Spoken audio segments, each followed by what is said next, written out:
We are going to use a method called stop motion to create these really magical videos that make it look like Elf is moving all on his own, or her own. I've got the female version. First things first is you're going to download a free stop motion video app. This is our app and it's called LifeLapse and it's available on iOS or Android. Before we dive into the app, I'm just going to share two basic things with you on the principles of stop motion creation. So first things first, all you have to know is all stop motion is a sequence of photos stitched together. So what we're going to be doing is we'll be taking a photo of Elf, moving him a little, take another photo, move a little, so on and so forth, and when you play it back, it looks like he's moving on his own once you speed up the video. The second principle is to not move the phone while you're shooting, because if you're moving the phone, then everything's going to be moving as you take it versus just Elf. If you have a tripod for your phone, amazing. If you don't and you want to get one, they're available on Amazon. You can probably get it overnight if you have Prime. If not, we have a couple different hacks that you can use if you don't have a tripod. The hack is pretty simple and it's just to find something to lean your phone against while you're shooting. So you can use a mug, a cup, a book, anything really, as long as the phone is upright and not moving throughout the duration of your shoot. If you want to shoot directly down, a hack for this is to place your phone on the edge of a table or a chair. This will be super handy if you're creating snow angels with Elf. Welcome to Elf on the Shelf tutorial, where Elf is trying to get herself untangled. For this kind of video, you can use a garland, tinsel, you could even use toilet paper, basically anything that wraps and can be unrolled. And what you're going to do is just wrap up the Elf, have her or him in the scene, and then you're going to unroll bit by bit, taking a photo in between. Something to be mindful of with these videos is the Elf's shadow. When you're taking your first and final shot, is just making sure it doesn't disappear or appear suddenly in the first or end frames. Hot tip: for your capture Elf move videos, you're going to want to use either a Bluetooth remote or the in-app interval timer to take each photo. This will ensure that you avoid having a shaky video.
So once you have all of your shots, you can open up the in-app editor. With the Elf videos, you don't need to do a lot of editing. For this one, I did a freeze effect so that it was only playing through once. What you may wish to do is have a bigger scene so that you take enough shots so you don't have to do any freeze effects. Otherwise, you can freeze the beginning and end to give you that length. You may also wish to increase the brightness. So once you've done any of your editing, you can save your video.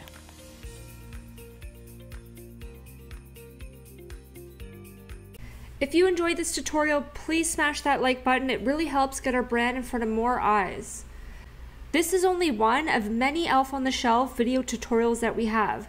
If you want to access more ideas on how to bring Elf on the Shelf to life and create videos of him caught on camera moving around your house, please click the link in the description below to access the full playlist.